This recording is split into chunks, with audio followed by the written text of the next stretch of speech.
Bienvenidos y bienvenidas a un nuevo episodio de Historias del León, tu podcast de cultura e historia 100% zaragocista. Se acerca el 23 de abril, Día de Aragón y de San Jorge su patrón. El Real Zaragoza, en sus 93 años de historia, ha sabido representar no solo a la ciudad que lo cobija, sino ser estandarte de todo Aragón, más allá de sus fronteras, portando la cuatribarrada en el brazo del lado del corazón de sus capitanes. Acompáñanos para observar la relación del Real Zaragoza con Aragón y repasar los capitanes aragoneses más emblemáticos que ha tenido el club, portando con orgullo y dignidad la enseña de nuestra tierra.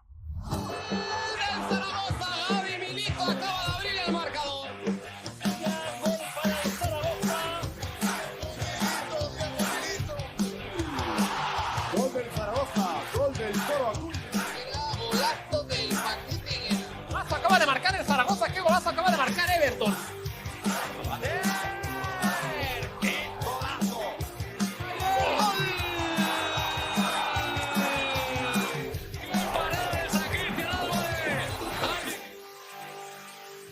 En la tarde de un 23 de abril de 1978, el Real Zaragoza firmaba su ascenso a Primera División en una Romareda abarrotada y efervescente tras las multitudinarias manifestaciones que esa misma mañana habían llenado, previamente a las gradas del templo zaragocista, todavía en mayor número, las calles de una Zaragoza también imbuida en los tiempos de cambios que reclamaban autonomía, libertad y amnistía.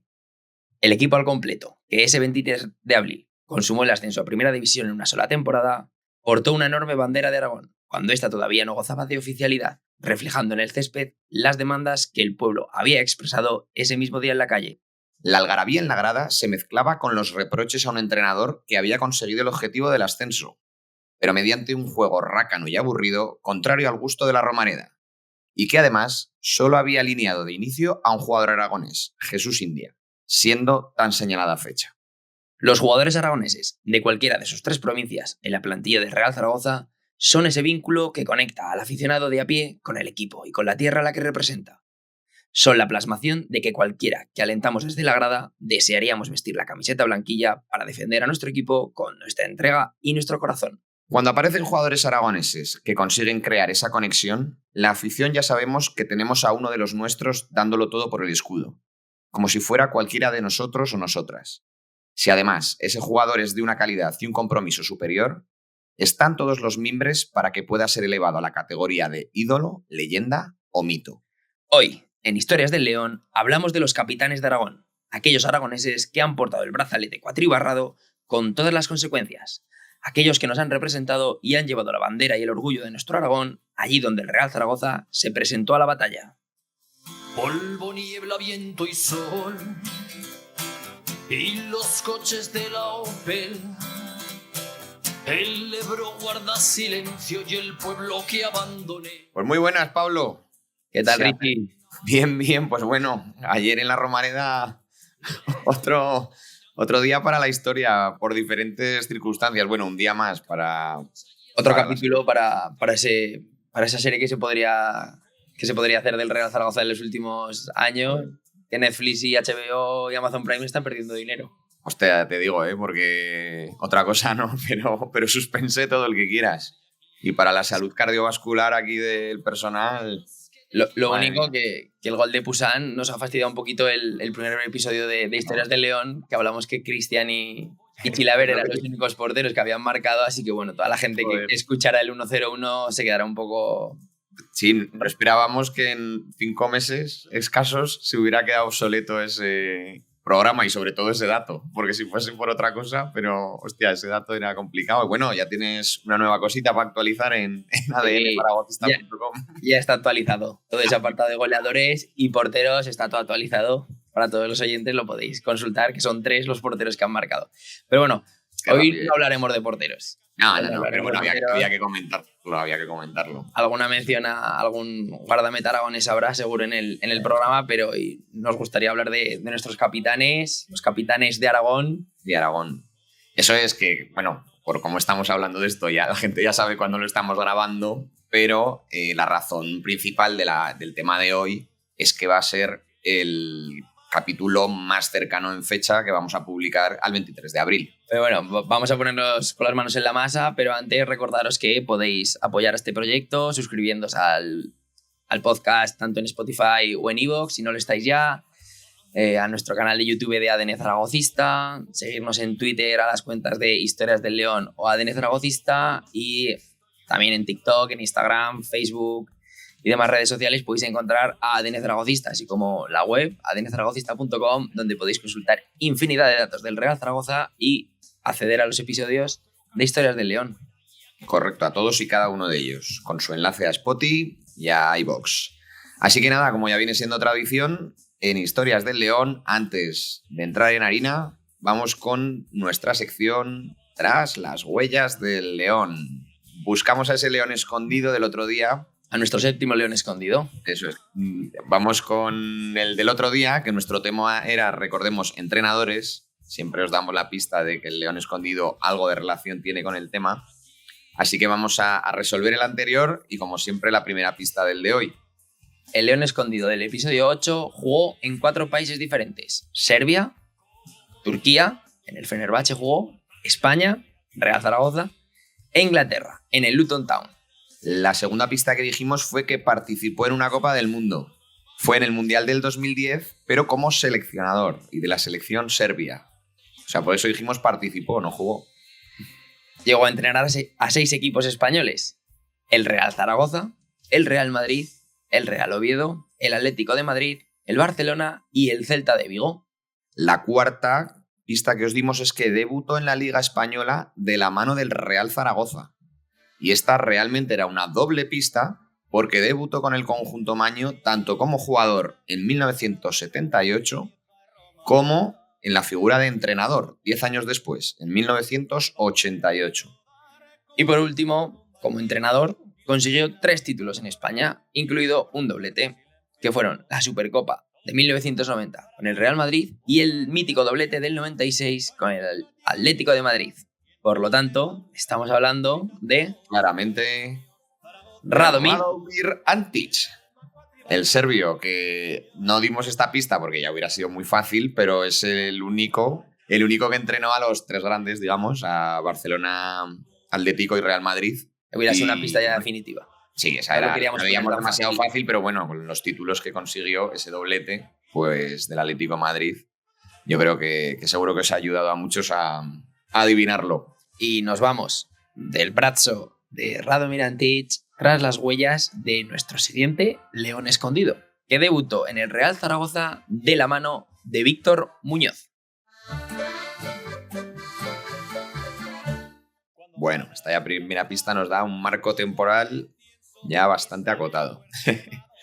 Pero bueno, dicho esto, vamos con estos capitanes, con figuras míticas, ¿no? Podríamos decir ya del club. Hemos elegido 3 emblemas del Real Zaragoza que lucían para el poder brazalete de capitán un poquito más también a lo largo de su historia.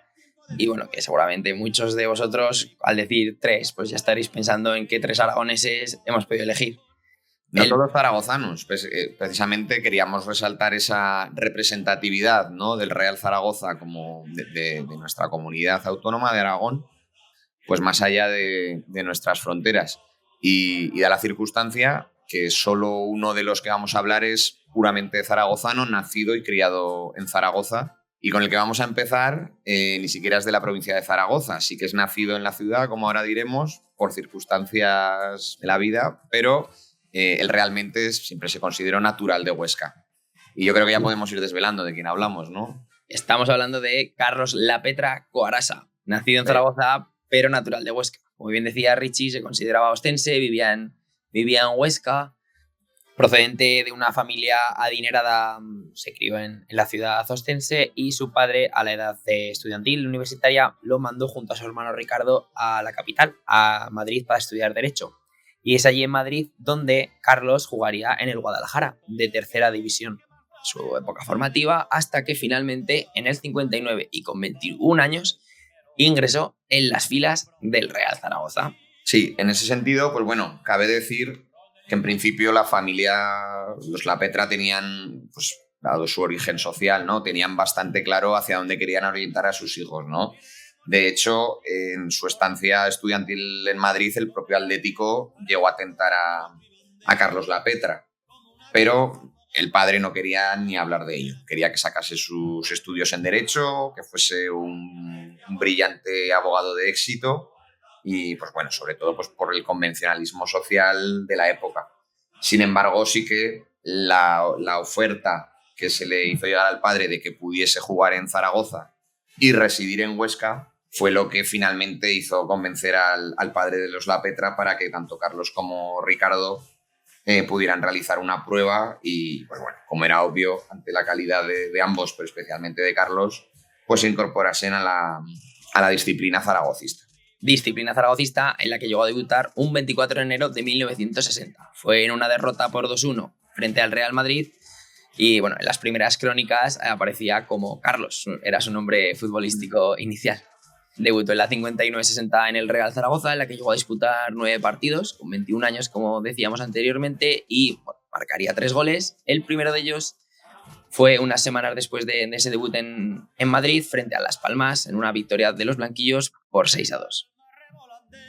Para muchos es el mejor jugador aragonés de la historia. Nosotros, lamentablemente, no lo hemos podido ver y, bueno, prácticamente no hay vídeos que puedan reflejar su calidad y sus dotes futbolísticas. Y es un One Club Men si obviamos esa pequeña etapa en el Guadalajara en tercera división, porque estuvo 10 temporadas en la disciplina blanquilla.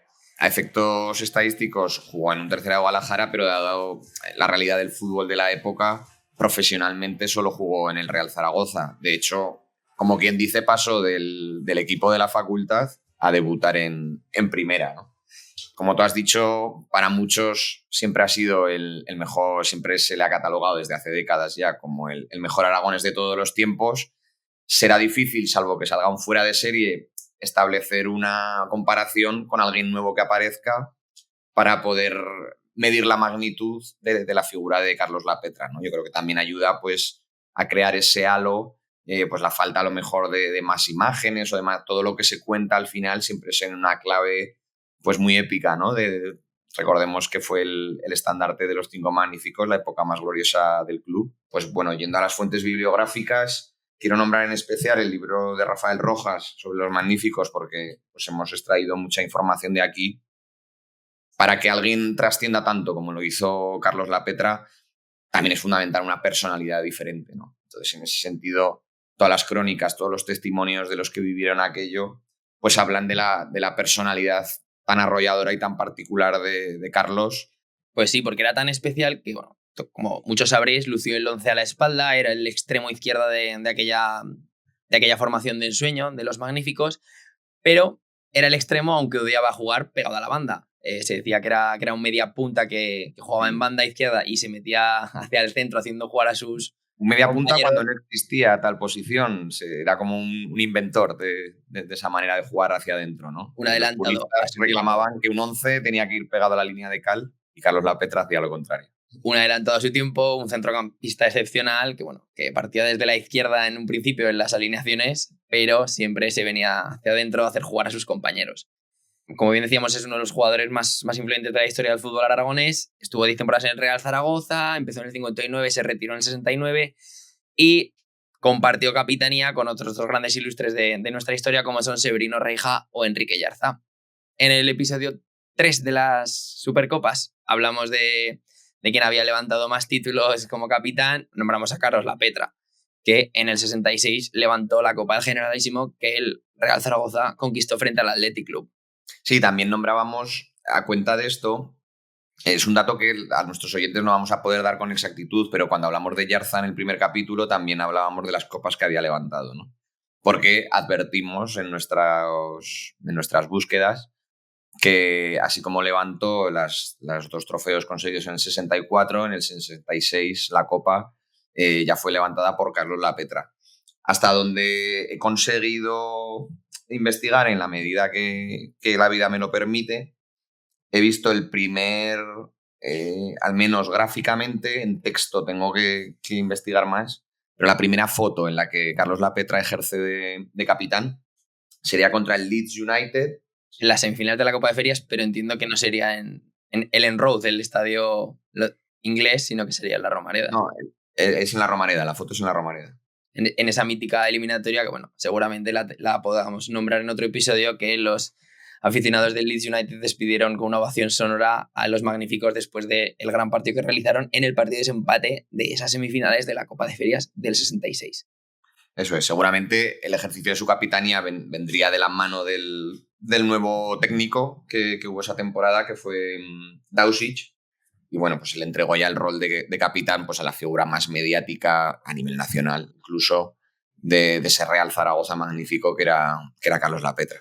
Sí, un Carlos Lapetra que, bueno, atendiendo a sus números, llegó a jugar 281 partidos oficiales con la Elástica de León, marcó 62 goles, levantó él, no, pero conquistó 2 copas de España y la Copa de Ferias del 64.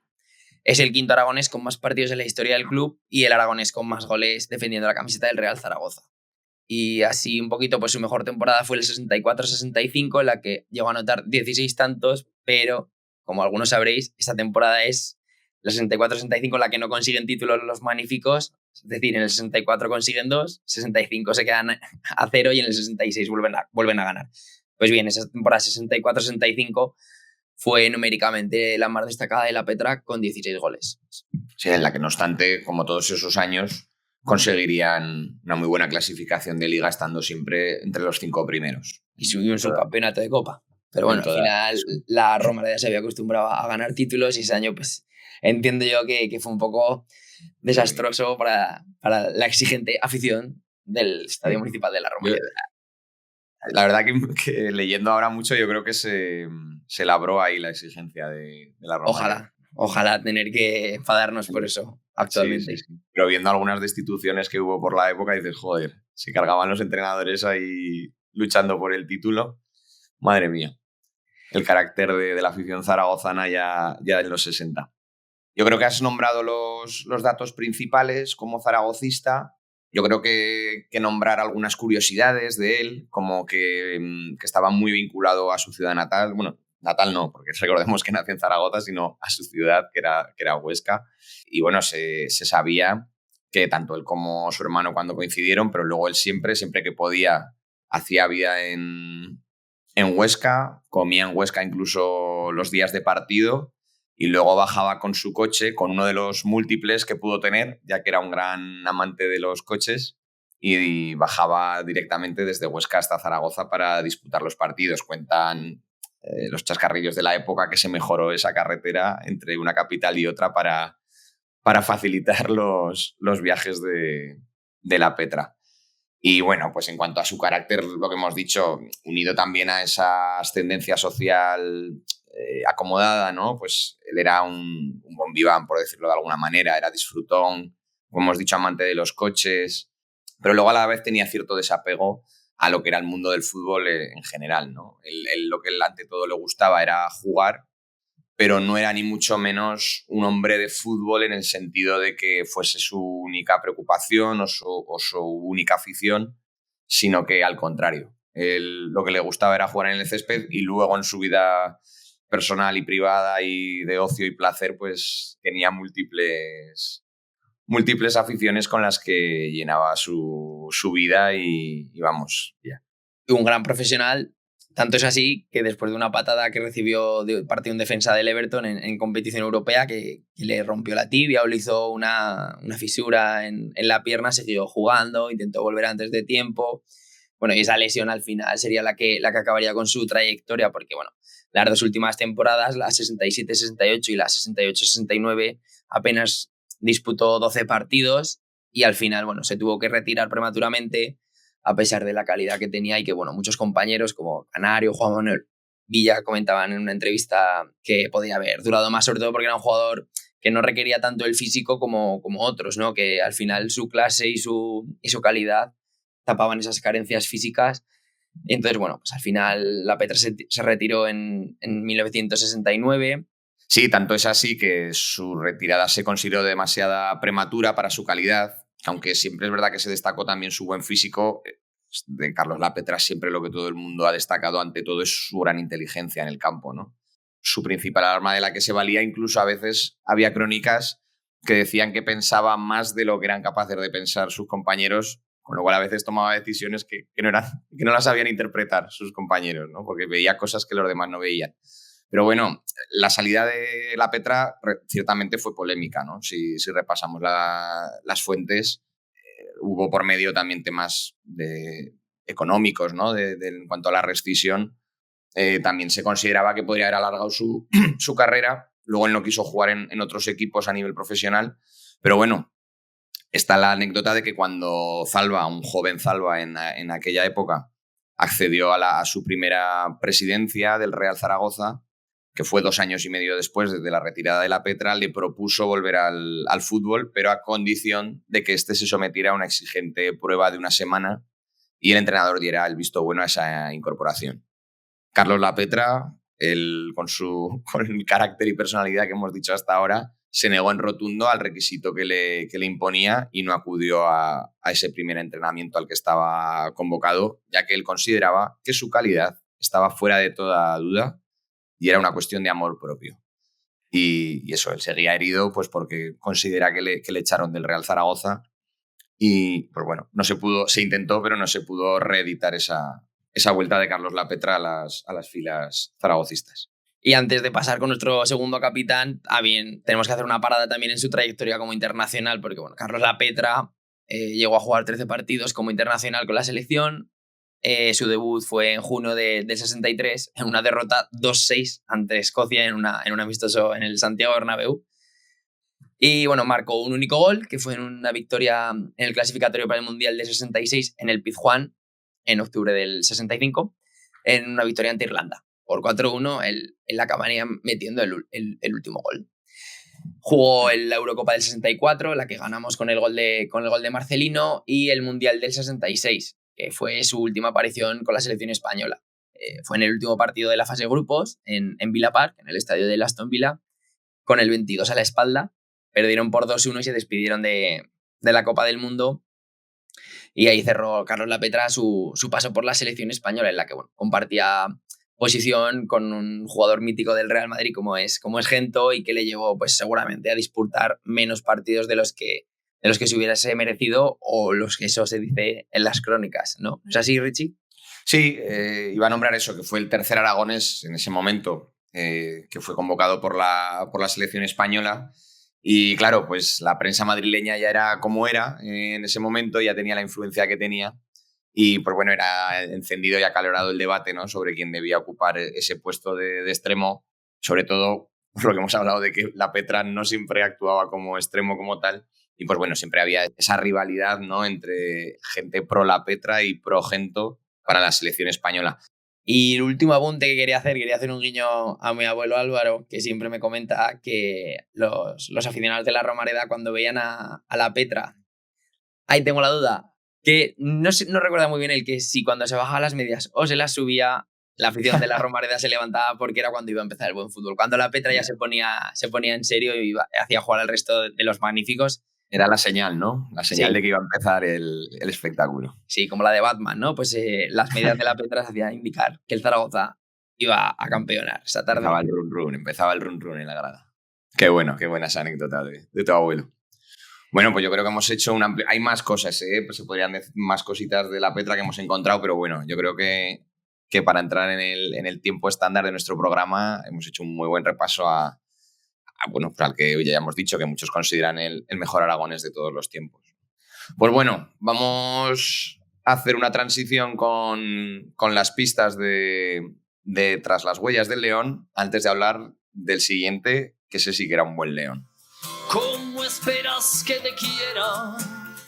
La segunda pista de nuestro león escondido del día de hoy es que lució 2 dorsales distintos en su etapa en el Real Zaragoza. Pues esta es la segunda pista, y antes de darla, era una pista bastante evidente de quién íbamos a hablar ahora, ¿no? Si hablamos de León, pues el León de Torrero, ¿no? José Luis Violeta La Justicia, natural de Zaragoza, nacido en el 41 y fallecido pues relativamente hace poco tiempo, el 5 de mayo del 2022. Pues bueno, para tristeza de toda la parroquia zaragocista, que al menos sí que supo demostrar de una manera masiva pues el cariño y lo que suponía como icono zaragocista José Luis Violeta para el Zaragoza. Violeta, pues como todo el mundo sabe, era natural del barrio de Torrero. A los 17 años entró en el River, un equipo de aficionados del barrio, tras dejar el ciclismo a causa de una enfermedad. Después de ello, el Juventud, que por aquel entonces era filial del Real Zaragoza, lo captó casi de inmediato para su equipo. Y en 1960, César Rodríguez, el técnico por aquel entonces del Real Zaragoza y el precursor de los Magníficos, lo llamó a filas y lo hizo entrenar con el primer equipo. Sin embargo, para José Luis Violeta, el debut en este primer equipo del Zaragoza no fue tan fácil como él se esperaba, con esta prematura convocatoria y demás.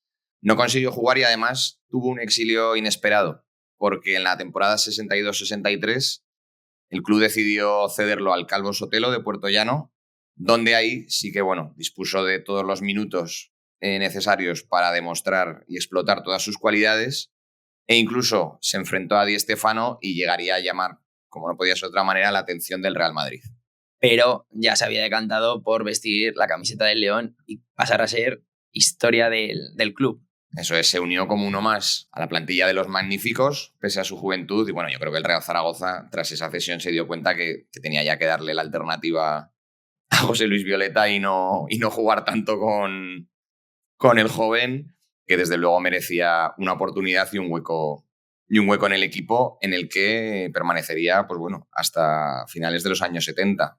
Tal cual, porque debutó el 8 de septiembre del 63 en una victoria por 0-3 frente al Iraklis en la Copa de Ferias. Ese sería el primero de sus 473 partidos defendiendo el escudo del León.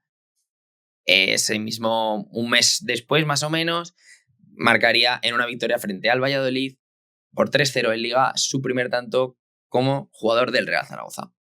Eso es, luego, como he dicho, prácticamente hasta finales de los 70, ya que su último partido fue el 5 de junio del 77, que fue en una derrota en la vuelta de cuartos de final de Copa contra el Salamanca. Y como bien has dicho, 473 partidos, por decir ya el dato bien sonoro, jugador junto a Xavi Aguado, que más veces ha defendido la camiseta del León en partido oficial. Sí, y buscando un poquito para preparar este programa he encontrado una anécdota muy curiosa que escuché el otro día, que inicialmente se pensaba que había jugado 471 partidos. Entonces, cuando Xavi Aguado alcanzó esa cifra, se le otorgó una medalla y una insignia como el jugador con más encuentros disputados en la historia con el Real Zaragoza.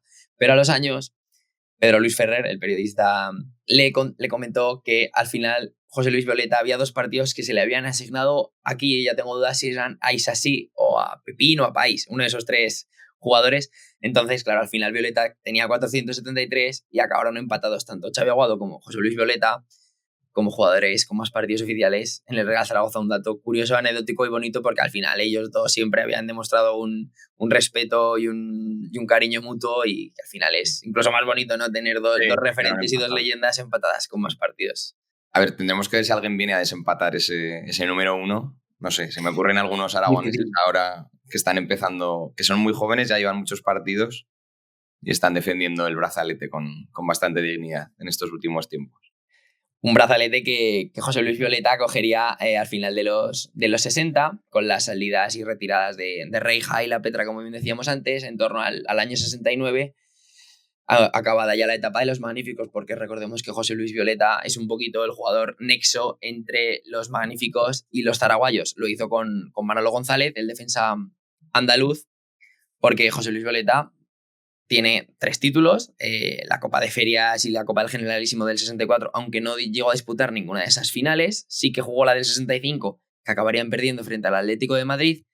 Y como recordábamos en el episodio de las parejas de centrocampistas, compartió con País, con Isasi, el centro del campo del Real Zaragoza. En el 66 también disputó la final de Copa y la Copa de Ferias, logrando su 3er título y último como blanquillo. En la etapa de los Magníficos sí que es verdad que solía jugar un poquito más como volante, como ese centrocampista en esa línea de 2, escoltando a los 5 Magníficos, los 5 atacantes de por aquel entonces. Pero entrenadores como el francés Louis Hon o Fernando Dausic utilizaron su polivalencia en ocasiones para reforzar la línea defensiva. Sí que es verdad que con los cambios de sistemas, con el nuevo fútbol, actuaría más como libre, por delante del anteriormente mencionado Manolo González. Bueno, una anécdota que quería introducir a cuenta de los títulos que has comentado que los tiene en su palmarés, pero no pudo participar en las dos finales del 64. Y esto, según he encontrado en el libro que antes he referido de Rafael Rojas sobre los Magníficos, pues bueno, explica que José Luis Violeta contrajo matrimonio en diciembre del 63 y solicitó al presidente, a Waldo Marco, permiso para realizar su luna de miel, su viaje de novios, que le fue concedido, pero a su regreso se encontró con que había perdido la condición de titular que tenía antes de su boda, ¿no? Y fue en beneficio de Pepín, que se quedaría con la vítola de titular en lo que restaba de temporada, y Violeta pues jugaría muy poquito en lo que quedó de esa temporada tras su boda y desgraciadamente para él pues se perdería esas dos finales, que aún así obviamente los títulos en su palmarés están. Como también está el debut con la selección española, que fue en el 66, justo después de la temporada que acabaría con el título de Copa del Generalísimo. Por aquel entonces debutó en un amistoso previo a la preparación del Mundial de Inglaterra, en un empate a 1 frente a Uruguay en Riazor. Jugó 28 minutos en ese su debut y bueno, al final no acabó yendo a la cita mundialista, fue uno de los descartes, pero seguiría acudiendo a la selección española, con la que alcanzó los 14 internacionalidades y marcó un gol ante Chipre en un clasificatorio para la Euro del 72 en Nicosia. Marcó el segundo en el minuto 85. Y bueno, la verdad es que José Luis Violeta fue un asiduo en las convocatorias y las alineaciones de Ladislao Kubala hasta 1973, año en el que un malentendido con Miguel Reina, portero del Atlético de Madrid por aquel entonces, en un amistoso frente a Holanda, marcó definitivamente a José Luis Violeta. Y es que, bueno, en un amistoso que enfrentaba a los españoles con los neerlandeses en Ámsterdam, previo al Mundial de 74, que acabaría con el subcampeonato de la naranja mecánica, el portero sacó de portería y en una estrategia para perder tiempo, José Luis Violeta debía devolvérsela al portero. Lo que pasa es que la presencia de Johan Cruyff puso nervioso al guardameta colchonero, que acabaría introduciéndose el balón en su propia portería. Un acto que acabó con el gol holandés y con la sustitución del portero, que, al igual que José Luis Violeta, jamás volverían a enfundarse la elástica de la selección. Pero bueno, volvamos al Real Zaragoza. Abandonemos la selección española porque, como bien decíamos, José Luis Violeta cogió la capitanía del Real Zaragoza con la salida de Reija y Carlos Lapetra, y el equipo acabó descendiendo a segunda división en la 70-71. Con el descenso, al final el Real Zaragoza tenía que hacer caja y el Real Madrid se interesó por los servicios de Violeta, así como otros grandes equipos de la época del fútbol español. Pero el León de Torrero no iba a abandonar a su club y cumplió con su misión, que fue la de devolver al Real Zaragoza al lugar donde merecía, que es la primera división. Ascendió con el Real Zaragoza en el 72 y, tras el regreso a primera división, sería uno de los estandartes de aquella famosa escuadra zaragocista como son los zaraguayos. Fue, como bien decía antes, fue el puente junto a Manolo González entre los Magníficos y los zaraguayos, jugaba en la posición de líbero y bueno, al final la otra etapa mágica del Real Zaragoza en los 70, que no se pudo culminar con ningún título porque los zaraguayos dejaron tardes de gloria y consiguieron la mejor clasificación histórica del Real Zaragoza, con ese segundo puesto en la 74-75 y ese increíble 6-1 al Real Madrid, ya campeón la noche del 30 de abril. Sí que llegaron a una final de Copa del Rey en el 76, en la que José Luis Violeta no pudo ser de la partida debido a la acumulación de tarjetas. Tras esa temporada, la 76-77, el Real Zaragoza acabaría descendiendo a segunda división y bueno, él quería quedarse, ya era veterano, y el técnico de por aquel entonces, Arsenio Iglesias, que lo comentábamos en la intro del episodio, que fue el entrenador de aquel Real Zaragoza que celebró ese 23 de abril del 78 el ascenso a primera, decidió que no contaban con José Luis Violeta, poniendo punto y final a una trayectoria increíble. Y como bien decía, antes de cumplir 80 años, dijo que, textualmente lo cito, mi historia con el Real Zaragoza es la de un cuento de hadas. Pues hasta aquí el repaso al gran León de Torrero, José Luis Violeta. Yo creo que sí que el zaragozano que más representa a ese chico que todos hemos querido ser, a todos los zaragocistas, que, pues bueno, que si hubiéramos sido un poquito mejores jugando al fútbol hubiéramos querido saltar de la grada al campo para defender a nuestro equipo. Y después del bueno de Violeta, pues viene la tercera pista, tras las huellas del león. ¿Cómo esperas que te quiera? Jugó en hasta 3 equipos de primera división, nuestro león escondido. No voy a abandonarte y el mar tan lejos de aquí. Muy bien, pues vamos viendo ya los contornos de la silueta de este león escondido con esta tercera pista. Y de la tercera pista nos vamos al tercer capitán de Aragón. Capitán aragonés de los pies a la cabeza que hemos elegido para terminar el repaso, digamos, versión extendida. Pues hemos elegido a 3 que consideramos que son emblema. Damos un salto de varias décadas hacia adelante para hablar de nuestro tercer capitán de Aragón. Queremos cerrar con Alberto Zapater Arjol.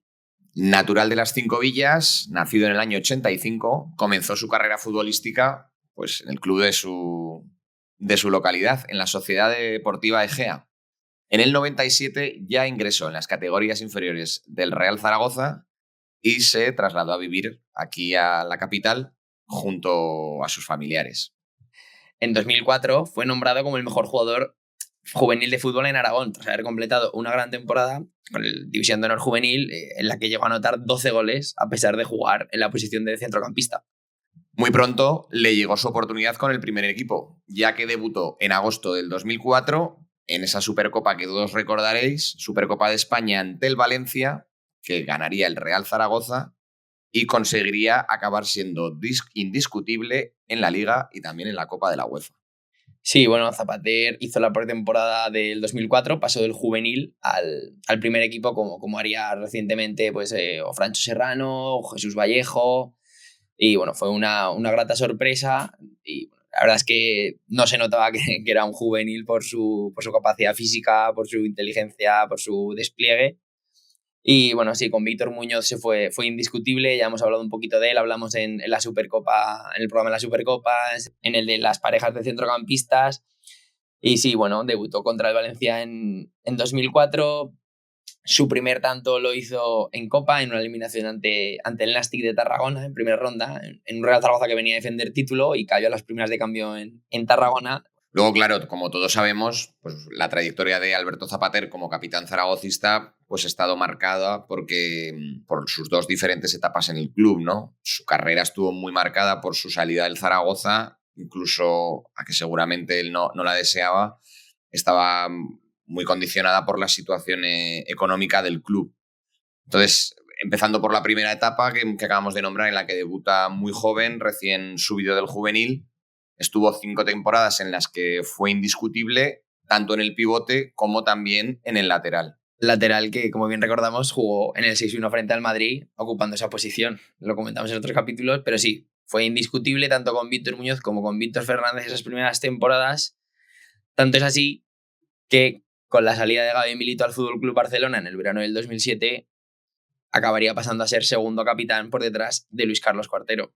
Esa fatídica temporada 2007-2008 que siempre citamos, que acabó con el descenso, esa es la que Zapater estrena brazalete de capitán en su brazo. Aunque oficialmente era el segundo capitán, pues bueno, dado que Cuartero no era de la partida la mayoría de las ocasiones. Sí, se lesionó, se rompió el cruzado, Cuartero. Esa temporada ya no volvió a jugar más. Claro, pues era ahí Alberto quien representaba y bien esa bandera aragonesa que lucía en el brazo.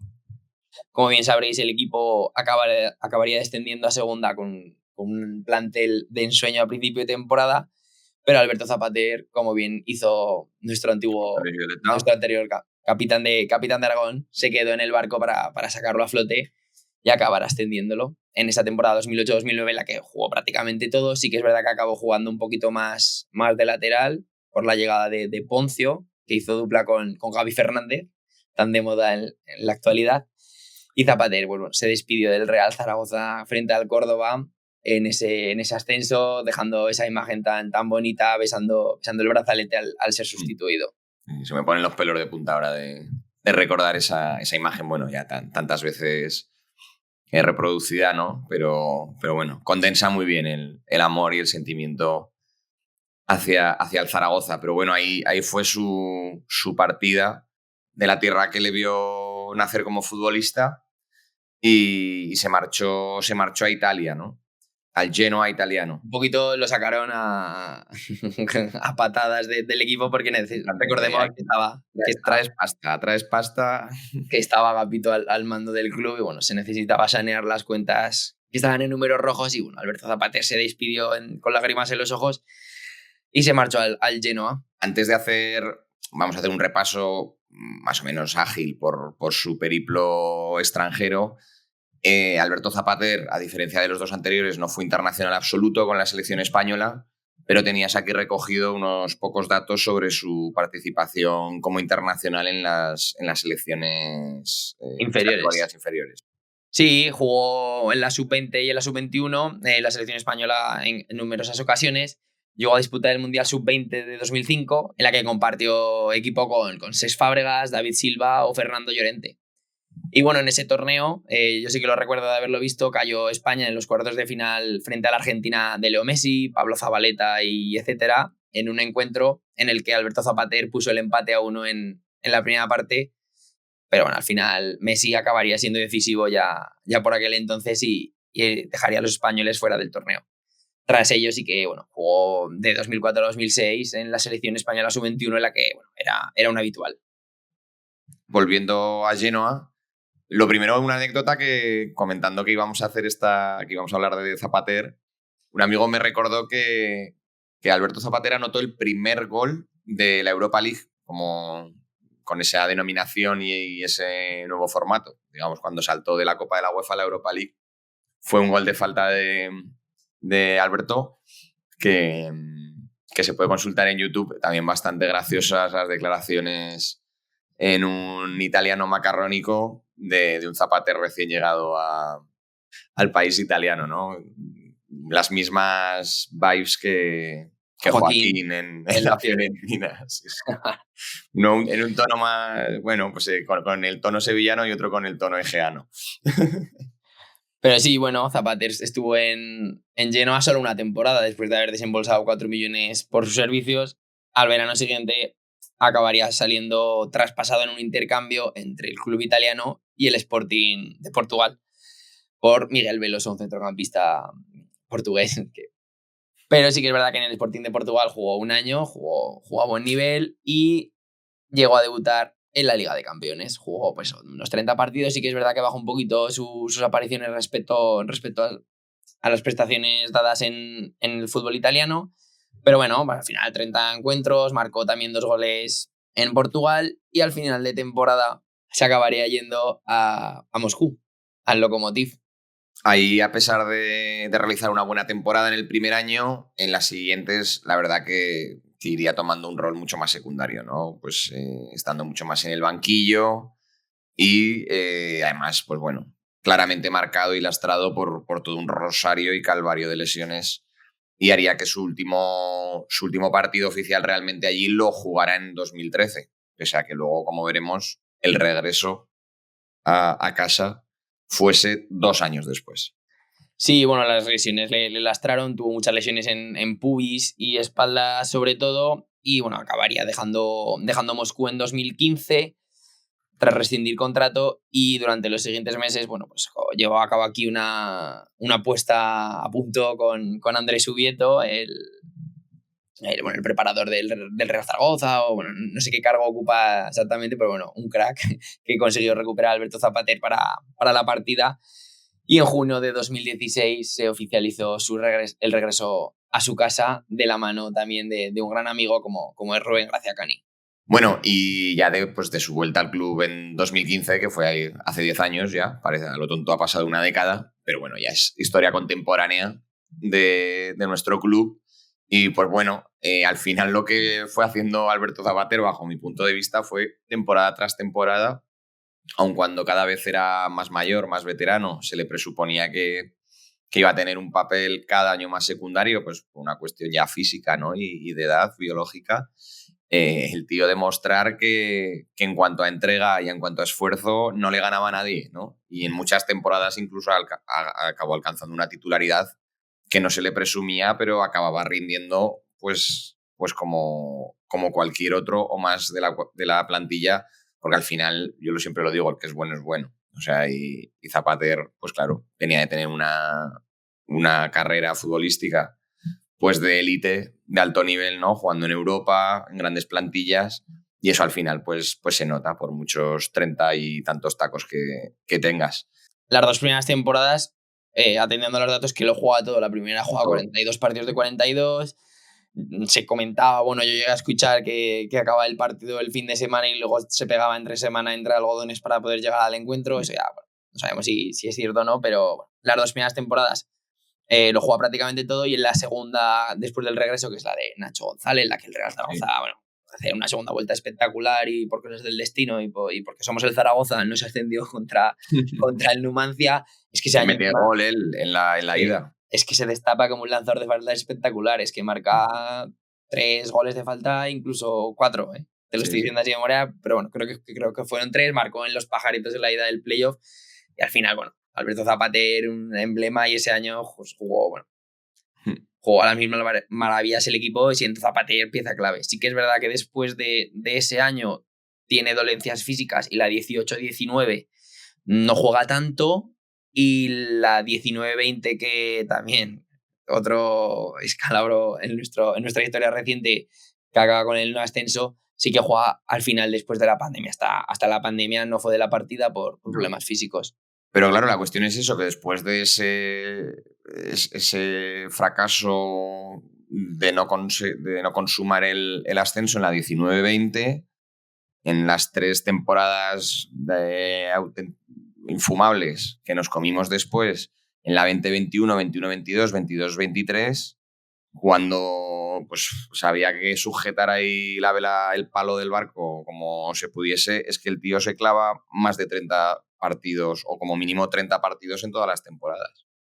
O sea, después de haber tenido un rol totalmente secundario cuando se está a punto de ascender, las 3 siguientes, cuando más jodidas vienen las cosas, el tío se clava sus 30 partidos con 35, 36 y 37 años. Yo era partidario de, al principio de temporada, decir, bueno, con el mercado de fichajes, decir, bueno, vamos a fichar gente para el centro del campo, vamos a renovarlo, que jugadores peloteros o físicamente superiores. Pero es que al final ninguno da mejor rendimiento que Zapater.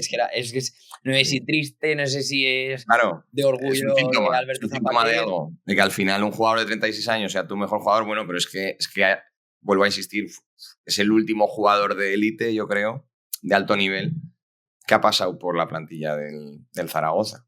O que ha salido de la Ciudad Deportiva. Habría que echar un poquito la vista atrás, pero al final, bueno. También. Zapater igual es de los últimos jugadores. Claro, pues que es que ha tenido la carrera que ha tenido. O sea, y eso que se vio truncada por las lesiones. Pero bueno, y ante todo yo creo que también, quitando lo numérico, creo que la dimensión sentimental, la dimensión social que ha tenido, la manera de hablar franca, clara, sencilla, incluso a veces simple, pero que el zaragocismo agradecía, ¿no? De Alberto Zapater, que todo el mundo, todos sus compañeros que ha tenido en los vestuarios lo han dicho. Alberto Zapater es como se ve, ¿no? Tanto ante unos micros, ante una pantalla, como en la vida personal, ¿no? Una persona muy cercana, muy zaragocista, que entendía el zaragocismo como nadie porque él era zaragocista, y que ha sido el último gran representante de la grada en el césped, ¿no? Ahora, por suerte, espero que tenga algunos relevos en el Zaragoza actual, pero eso es algo que se gana con el tiempo, ¿no? Y pues Alberto Zapater, incluso siendo una persona que tuvo un gran paréntesis de años en el club, pues porque obviamente estaba en todo su derecho de desarrollar la carrera allí donde pudiese hacerlo de mejor manera, volvió al Zaragoza en sus peores momentos para darlo todo, ¿no? Y si no llega a ser porque que fue, por así decirlo, sacado del club, se vio obligado a abandonarlo, es que hubiera superado a Violeta, porque bueno, se ha quedado a prácticamente 50 partidos de él. Si quieres repasamos los datos, porque es con 422 partidos oficiales, es el segundo aragonés con más partidos en la historia del club y el tercer jugador con más encuentros como zaragocista.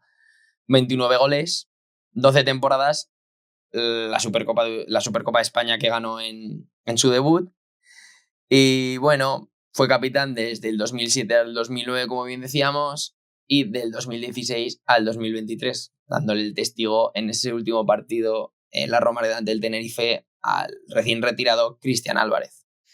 Y bueno, por último decir que también ejerció de capitán, ¿no? Como anécdota, hemos dicho que no fue internacional absoluto con España, pero sí que fue capitán de la selección de Aragón, que disputó un encuentro amistoso contra Chile el 28 de diciembre de 2006, en un partido en el que anotó el gol Javi Suárez, que acabó con 1-0 a favor de Aragón, y que también es recordado por la intensa niebla que bañó el estadio municipal de la Romareda. Y con esto yo creo que tenemos A cerrado nuestro tercer capitán de Aragón. Al tercero y último que queríamos nombrar hoy, porque yo creo que son sin duda 3 emblemas, 3 mitos, y yo creo que ya han adquirido la categoría de leyenda los 3. Y tras esto vamos con la cuarta pista de Tras las huellas del león. Es que procede de una familia de futbolistas. Si esto no da más de sí, ¿cómo voy a abandonarte y el mar tan lejos de... Y bueno, repasados estos 3 grandes emblemas de la historia del Real Zaragoza y de nuestra tierra, de Aragón, vamos a nombrar a otros jugadores aragoneses que, a pesar de no tener esa dilatada trayectoria en el club, han llegado a lucir el brazalete, y también otros que lo llegaron a lucir, ¿no? Porque Carlos Lapetra y José Luis Boleta pueden ser los 2 primeros aragoneses míticos en llevarlo, pero también está Alberto Belsué, que lo lució entre el 93-94 hasta su salida en el 98. Luis Carlos Cuartero, que desde 2002 hasta 2007 fue capitán y lo lució en innumerables ocasiones. Acabaría levantando la Copa del Rey del 2004 y la Supercopa contra el Valencia. También César Lainez, sí que es verdad que en menor tiempo, porque bueno, desde el descenso en 2002 y la salida de Xavi Aguado y Santi Aragón, pues se quedaron él, Cuartero, y Fernando Soriano como los capitanes de ese equipo. Entre 2002 2005, pues eso ahí fueron esa terna de capitanes. Después, Rubén Gracia Cani, tras la retirada de César Lainez y la salida de Fernando Soriano, tomó el relevo y lo lució entre 2004 y 2006. Bueno, en la final de Copa del 2006 ante el Español, las eliminatorias míticas de esa Copa del Rey y durante esos años. Alberto Zapater es el siguiente en esta lista, que ya lo hemos comentado. Ángel Lafita también lo llegó a lucir en la 11-12, después de la salida de Poncio, fue uno de los capitanes de la temporada junto a Javier Paredes o Roberto Jiménez. Jesús Vallejo, otro jugador que subió del filial al primer equipo, lo acabó luciendo con Ranko Popovic. Siempre me llamó la atención la capitanía o sea, es un poco el caso de Alberto Zapater, ¿no? Que subió directamente del juvenil, pero lo de que esa temporada ya adquiriese la capitanía, sobre todo cuando hemos visto luego un poco a posteriori que a lo mejor no es el chico con más carácter. Pero... Sí. Lo dijo recientemente en el programa de Palmadas al Viento de Twitch, en una entrevista que tuvieron con Ranko Popovic, que un poco quería dotar al Real Zaragoza de carácter y identidad aragonesa. Y bueno, Jesús Vallejo era un chaval que iba convocado con la sub-21, la sub-21, la sub-19 y demás, entonces quería que la cara visible del Real Zaragoza fuese alguien de aquí. Entonces, bueno, Jesús Vallejo lo lució esas 2 temporadas, y luego ya recientemente pues Alejandro Francés lo llevó frente al Español en 2023 un ratito, pero que salió la imagen, que se hizo muy, muy viral y demás, y muy chula. Y desde 2025, pues nuestro Franchico Serrano lo lleva en el brazo. Llevando con sufrimiento, pero con mucha dignidad. Con mucha dignidad. Luego sí que es verdad que ha habido jugadores, además de Francho, que he comentado que lo llevo un ratillo, pero me gustaba meterlo como apunte, pues otros jugadores que lo han llevado muy poquito, ¿no? Porque Chus Herrero, también aragonés y de Torrero, lo llevó en la temporada en segunda, después de descender, en el debut contra el Levante. Claro, voy a hacer un inciso, porque estos son todo datos que tengo de partida de inicio. O sea, es decir, si Alberto Zapater se lesionó y lo acabó llevando otro, hasta ahí ya mi cabeza y mis datos no me llegan. Lo siento. Pido perdón. Pero bueno, Chis Herrero lo llevó. Víctor Laguardia también lo llevó en su último partido con el Real Zaragoza en 2014. Pablo Alcolea, que a pesar de no jugar mucho, era uno de los capitanes de ese equipo en la primera mini etapa en segunda división, junto con Leo Franco, Movilla y demás jugadores. Carlos Nieto es capitán, o ha sido, o está en la terna o en el entre los 4 capitanes de estas 2 últimas temporadas, pero la participación del lateral ha sido prácticamente nula. Y Raúl Guti, yo entiendo, me quiere sonar que en algún momento lo llevo. Me quiere sonar que lo llevo, pero bueno, al final seguramente la temporada que viene sea uno de los capitanes sin ninguna duda. Y sigamos alimentando las huellas de nuestro león escondido con la última pista. Que dice así: es un jugador que por las actuaciones que ha tenido en este estadio se podría decir que tiene un idilio con el Santiago Bernabéu. Bueno, y acabado el primer juego del programa, vamos con el segundo, porque aprovechando que estábamos repasando un poquito los grandes nombres aragoneses que han pasado por el Real Zaragoza, le he propuesto a Richie a ver si puede hacer un 11 de los jugadores aragoneses que ha visto en su vida como zaragocista. Sí, este juego que me ha hecho, sí, me ha hecho estrujarme un poco la cabeza, la verdad. Me ha puesto aquí deberes extra, pero bueno. A ver, las pautas son que hacer un 11, ¿vale? De jugadores solo aragoneses, pero que hayamos visto, ¿vale? Yo a Violeta no lo he visto, a la Petra no lo he visto, por lo tanto en mi 11 no van a aparecer. En un 11 histórico de jugadores, pues aragoneses, obviamente, no pueden faltar. Eso es. Pero vamos a decir solo 11 jugadores aragoneses que hayamos llegado a ver con la camiseta de Real Zaragoza.